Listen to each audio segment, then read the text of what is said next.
Hi friends, welcome back to the home of all things ballroom dance. Okay, today's hot topic, what does it take to be a good ballroom dance teacher? And I'm going to share my opinions on that today as a longtime ballroom dance professional. Okay, so number one, naturally, there is a knowledge base, okay?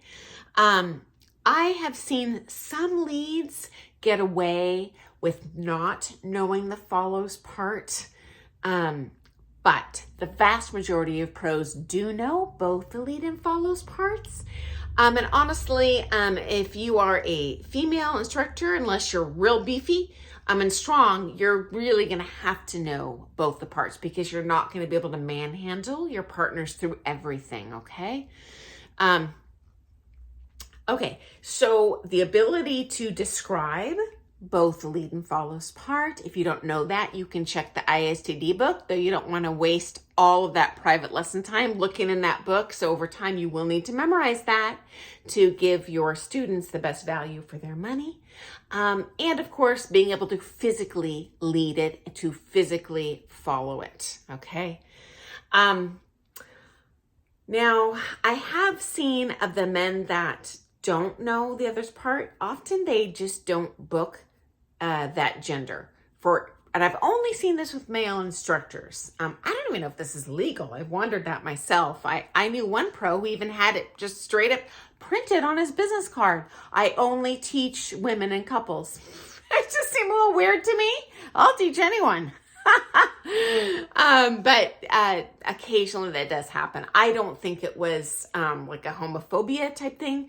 Just having taken lessons once with this person myself, he didn't have a clue what the follows part was, okay? Okay, next up, I feel having the quote-unquote gift of gab helps, okay? So if you are incredibly introverted, it's just going to be stressful for you to communicate effectively with your students. And I call it a mental health break. Sometimes briefly in the lesson, if I see a person or a couple just getting a little overwhelmed, I'll just take a brief aside to get their brain on something else, and then I jump back into the dancing. Kind of like a reboot of the computer, so to speak, okay? Again, I feel that helps you be a more effective teacher and ultimately teach that student faster. That being said, not wasting their entire lesson time puff and tooting about your personal life, but I do find that that is an asset sometimes that I can use in a private lesson to just get people back on the rails, so to speak, okay? Next up, I feel the ability to impart joy in ballroom dancing could possibly be the most important thing.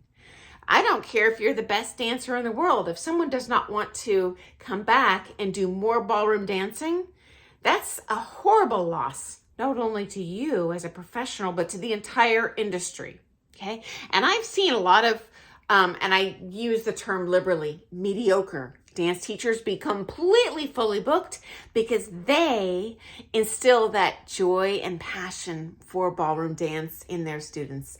And I would say this is maybe perhaps the dance je ne sais quoi. I don't know how exactly that works.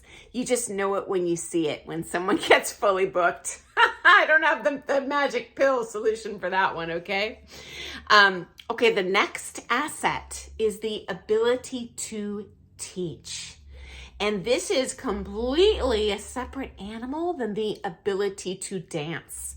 Guys, I have seen people that are extraordinarily successful in competition, including a World Latin finalist I can think of that had no clientele, just one-off students, because they did not have the ability to teach. Actually, I can think of two now that I am thinking about it. One did ballroom, one did Latin. Anyway, so you do need to be able to successfully impart that information to me, the student, or to you, the student, okay? And I've discussed in a previous video kind of how we go about that in terms of the different ways students learn, whether it's visual, tactile, more of a kind of academic understanding of the physics behind why we do the movement, and everyone differs in how they learn. So certainly when you start out teaching, you kind of fall back on what worked for you, but over time, you learn that people don't learn the exact same way you did, and you really need to pull a little bit deeper to explore how they learn best and teach them that way, okay? Now, this one might come as a big surprise to you guys. Huge asset. Speaking English as a native language. I know that sounds crazy, but I have taken from pros who are actually, I am confident, confident. They are very competent professionals. They have created other championship level successful dancers from their own native country, but they just lack that communication ability to express that. And if you're living in the United States, I should say, you will need to speak English as a native language to be successful.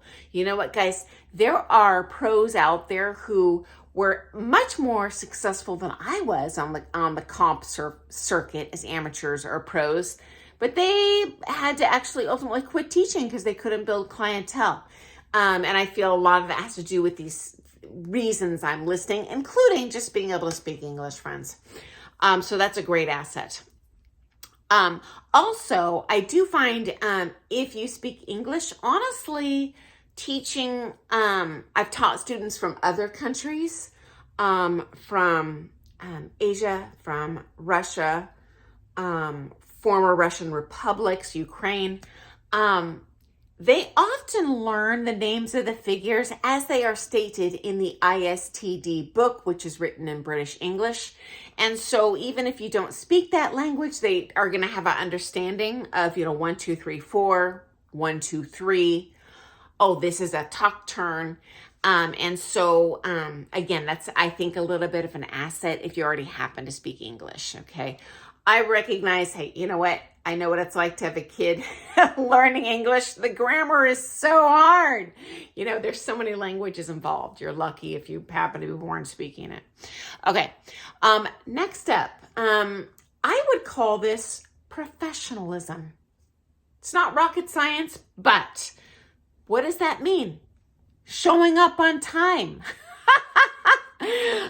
Dressing professionally, showing people that you respect them. I wouldn't show up in a courtroom dressed in, jeans and a wife beater top and a trucker hat, right? I'm going to dress up to show that courtroom and the judge respect, as well as the people, even that are up against me, the plaintiff or the defendant. I think this goes a long way, guys, okay?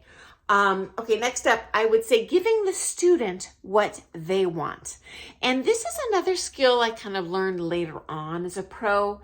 When I first started teaching, coming from a singularly competitor's track all those years, and I really didn't know how to teach a social dance lesson. Every student, I was just like, push to the max, push to the max. You're going to do this correctly. And you know what? The reality is, each student really comes in wanting something different. And so listening skills, asking at the start of the lesson, hey, not necessarily every lesson, you don't want to waste their time. But when I first meet the student, hey, what's your grandmaster evil plan here? Some people are just figure hounds. They want to learn ton of figures sloppy. It's not, my favorite student probably, but, that does happen. And they are not paying me to, do what I want to do. They are paying the pro for what they want to do, okay? Okay, and then my final kind of thought on this in terms of what makes a good teacher is thick skin, okay? Because the more successful you are as a teacher, the more other pros are going to put you down because they're intimidated by your ability to produce good dancers or to cultivate a joyful, huge clientele. Okay, guys. And my pros, themselves, very, very, very, my primary coaches, successful, fully booked, creating the top dancers in the country pros. They warned me before I turned pro, put your seatbelt on because we constantly have people throwing shade at us, and just know the better you are, the more that's going to happen. And it doesn't matter if you're a successful pro if you get demoralized and quit because people are throwing shade at you. So I'm curious, what is your opinion? What makes your pro really appealing for you? Or if you're a professional ballroom dancer, hey, I'm just one teacher. I would love to hear your experiences and opinions on what you feel contributes to making a successful, effective teacher. Okay, guys? So thank you so much for joining me today. If you are interested in all things ballroom dance, hey, please subscribe to my channel. I always am interested in your comments. We are a worldwide community of ballroom dancers here. We all have our own unique experiences. I love hearing your stories, and they are helpful for all of our other friends on this channel. So definitely subscribe if you're interested. I look forward to seeing you first thing in the morning. Always ask questions if you have one. And I hope you have an awesome dancing day. Happy dancing, guys. Bye.